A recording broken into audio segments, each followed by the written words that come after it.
As a young boy of 9 or 10, John Green attended a planetarium show at the Orlando Science Center.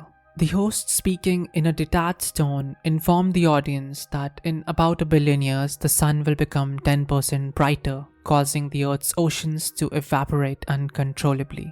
In about 4 billion years, Earth's surface will become unbearably hot, melting into a barren wasteland.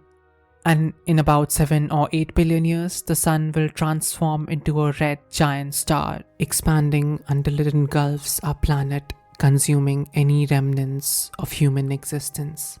Thank you for visiting the Orlando Science Center, the host concluded abruptly. The exit is to your left. John Green, in his book The Anthropocene Reviewed, whilst telling the story, shares that it has taken him most of his life to recover from the experience at the planetarium. And perhaps there could be no better way to establish the central theme of this video.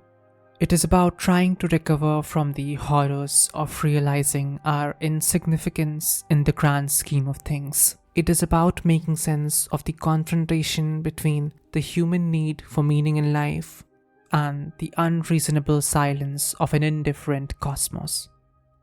It would be extremely difficult to do justice to such a profound subject in a single video, and therefore I will limit this discussion to the ideas of the author and YouTuber John Green. I want to tell a story of despair and a story of hope.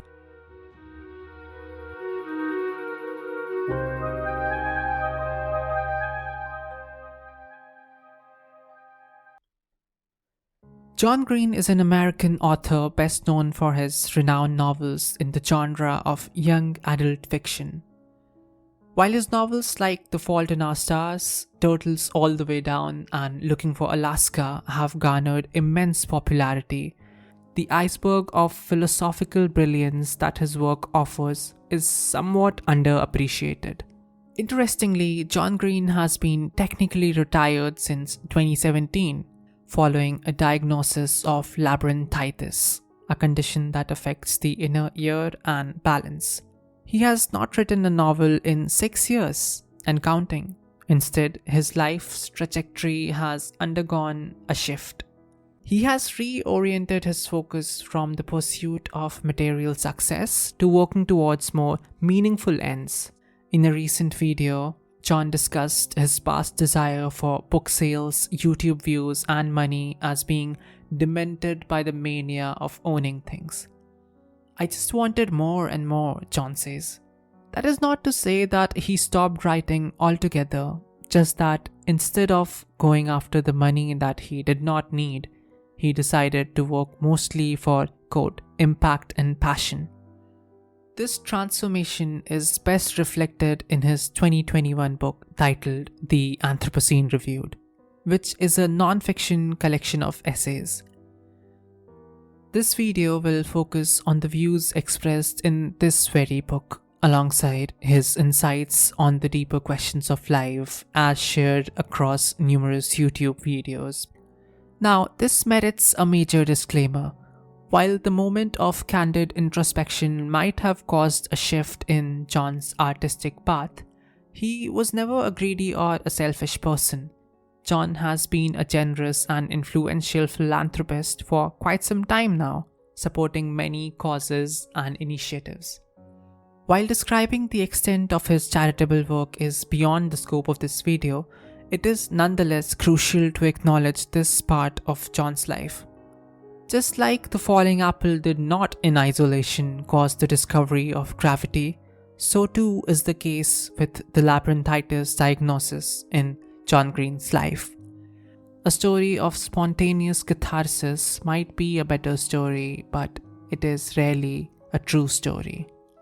John's works have also always explored the complexity and beauty of human existence, touching upon themes like tragedy, pain, love, and wonder. With that clarification out of the way, we can more honestly explore the ideas of John Green. If you find something deeply insightful in this video, you can be confident that the words originated from John Green himself. Given the profound influence of his work, it's challenging to disentangle my own thoughts from his original inspiration. And therefore, I have included links in the description to specific source materials that proved invaluable in the making of this video.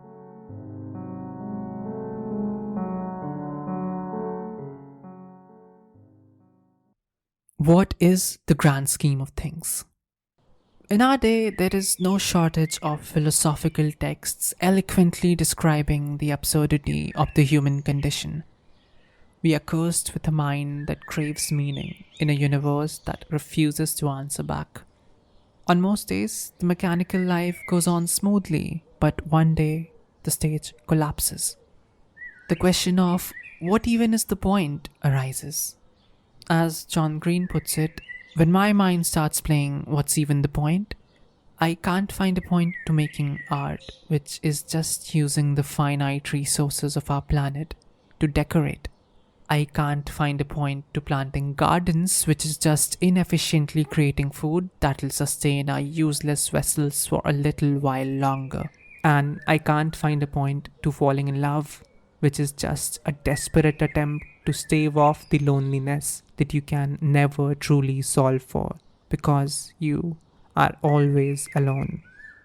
To John, art seems meaningless when he considers its broader implications.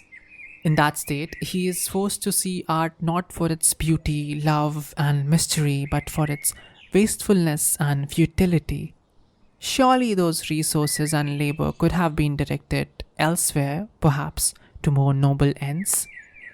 Gardening changes from a pleasurable activity to an inefficient mode of bodily sustenance. And love? Love seems like a foolish and naive struggle against the unceasing and debilitating crusade of darkness and painful solitude. Similar arguments crop up regarding several things when we look at the world from a truly cosmic perspective. The pursuit of personal growth, for instance, appears to be a foolish endeavor, a fleeting attempt to enhance our own self-image before the inevitable grasp of mortality reclaims it all. In his book, A Confession, Leo Tolstoy notes that despite having lost belief in religious dogma, it was possible for him to move forward in life and work for the progress of himself and for the progress of others. However, Tolstoy comes to the realization later in life that, quote, development and progress can have no purpose in infinity. The infinity of Tolstoy refers to the infinite and incomprehensible universe. In my view, it refers to the loss of a point of reference amidst the immense expanse of everything. Tolstoy's infinity refers to the grand scheme of things. All our triumphs and tragedies fall apart while looking at the grand scheme of things, where we are just revolving around one medium-sized star of an unremarkable galaxy underway in its collision with Andromeda. Simply put, the grand scheme of things is when you consider everything.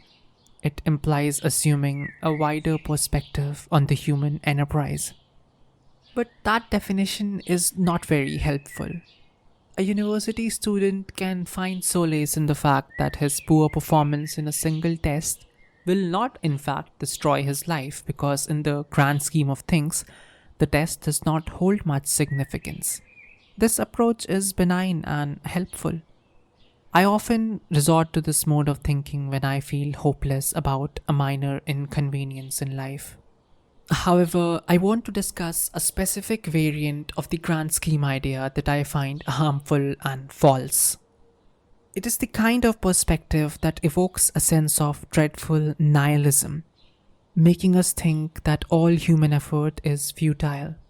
After all, we live in a universe where millions of stars explode and die every single day. Against that cosmic scale, one starts to question whether their recent interest in a hobby or an unsolicited act of kindness really matters.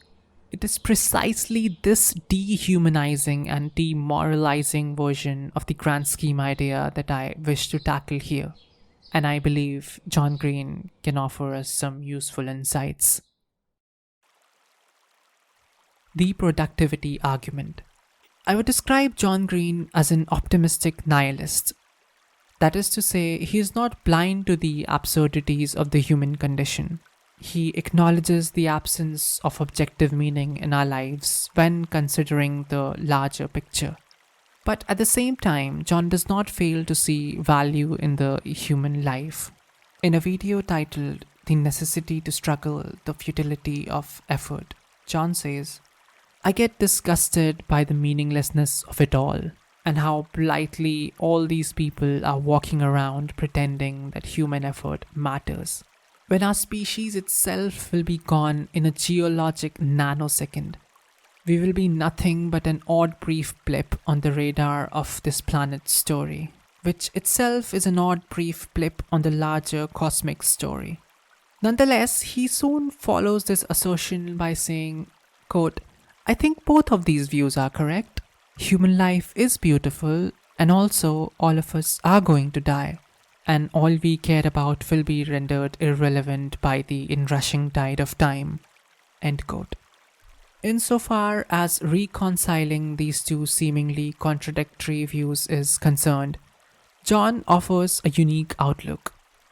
Instead of obsessing over the absolute truth of any particular worldview, he focuses instead on its productivity.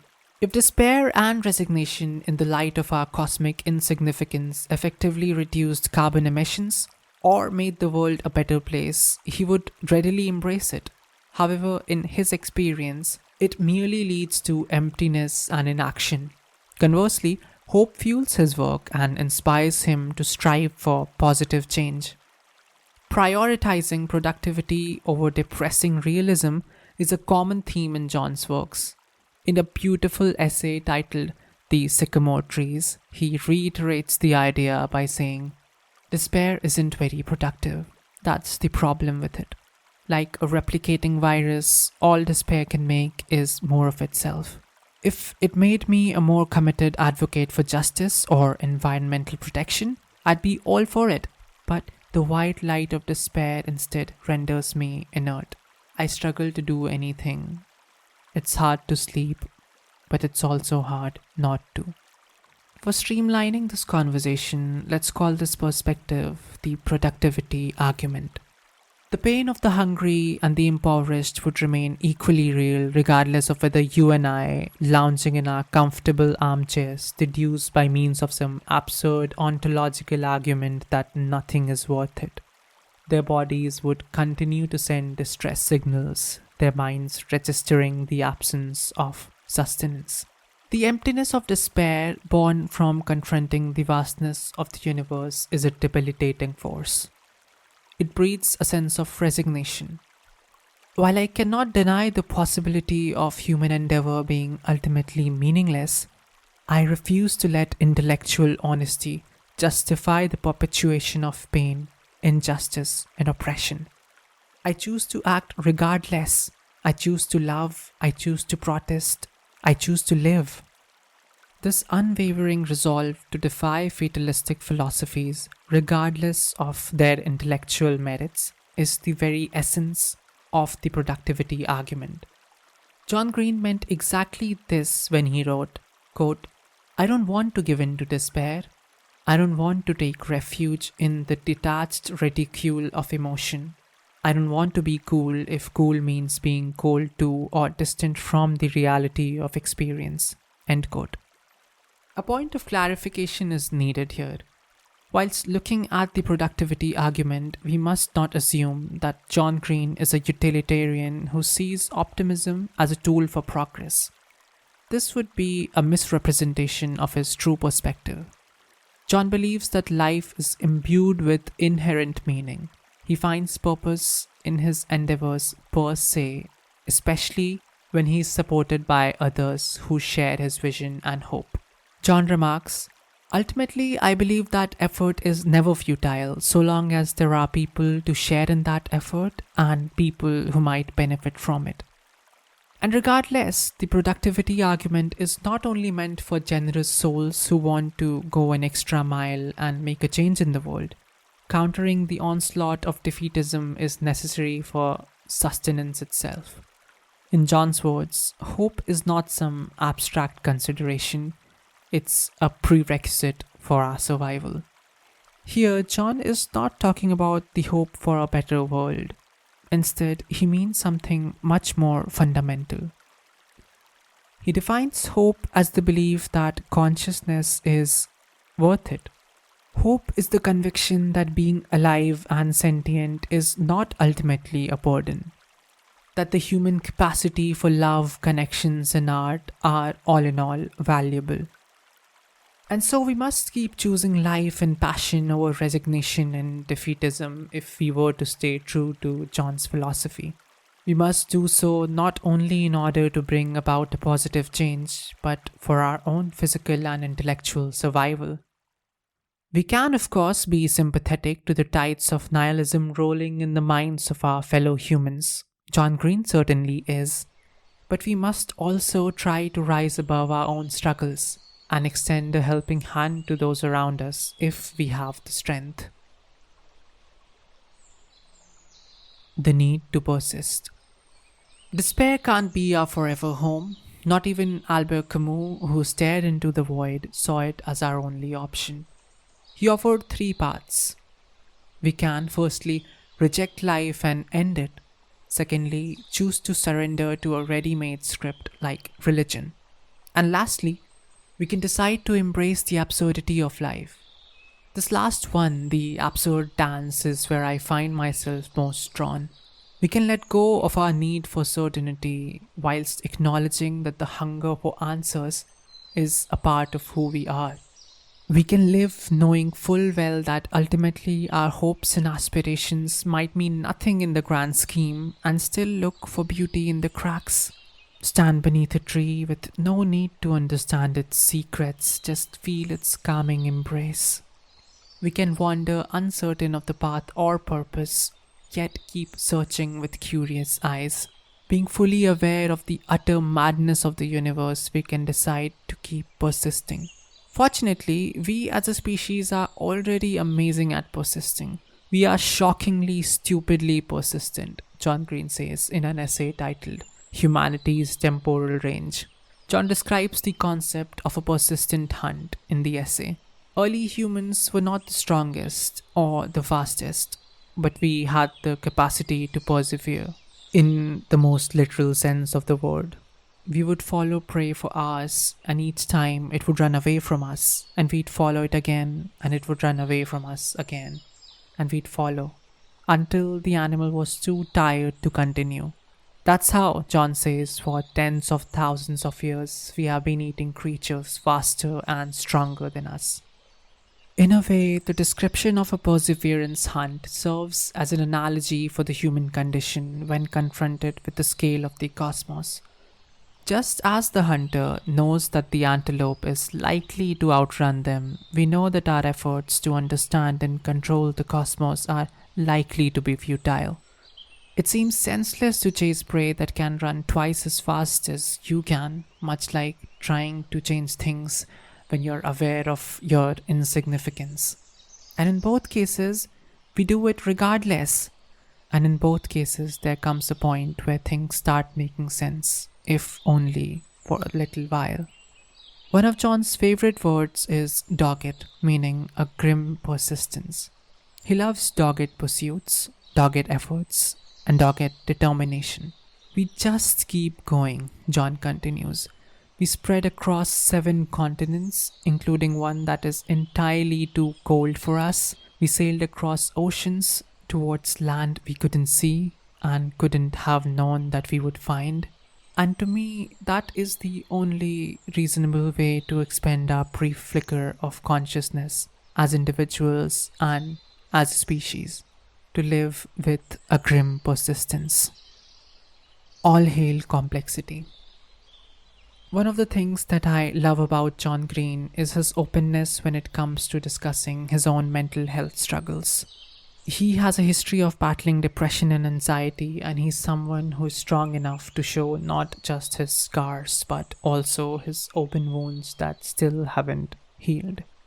It is true that one cannot simply reason their way out of sadness or depression.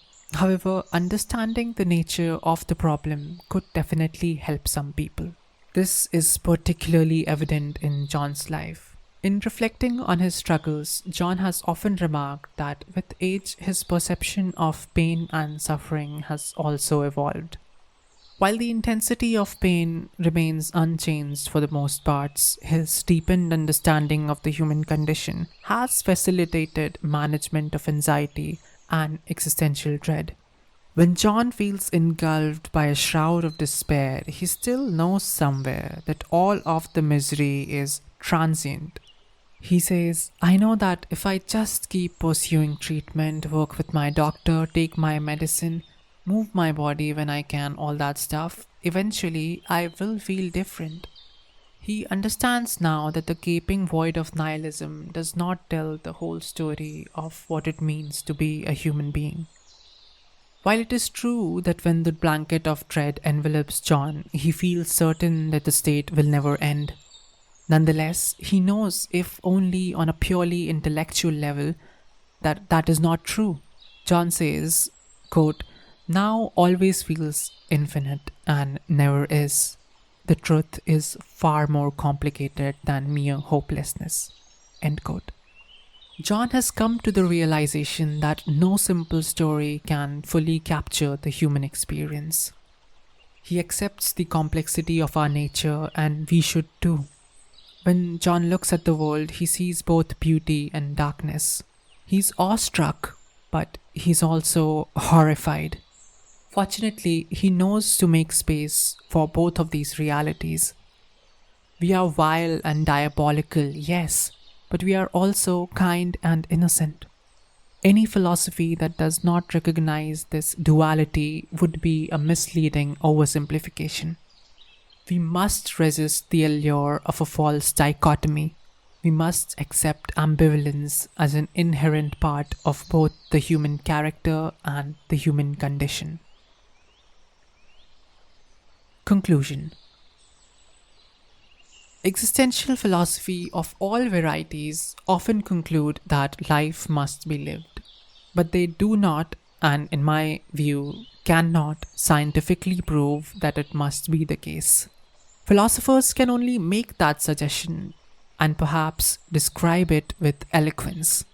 Therefore, expecting existentialism to provide a definitive cure for our existential angst is unrealistic. Nevertheless, well directed philosophical inquiry can offer us solace and hope. And in this light, John Green certainly offers a unique flavor of optimism. It is not the sugary, simplistic kind that ignores the harsh realities of life. John is all too aware of the horrors of human existence, and this awareness makes his optimism all the more meaningful. He describes his position as being broadly in favor of humans. His work embraces the ambivalence inherent in our lives. Moreover, John's literary genius elevates his philosophical exploration beyond the dry academic discourse that we have grown used to. He connects with readers on a personal level, devoid of the often arrogant and aloof demeanor of many philosophers. His book, The Anthropocene Reviewed, isn't a typical philosophical text.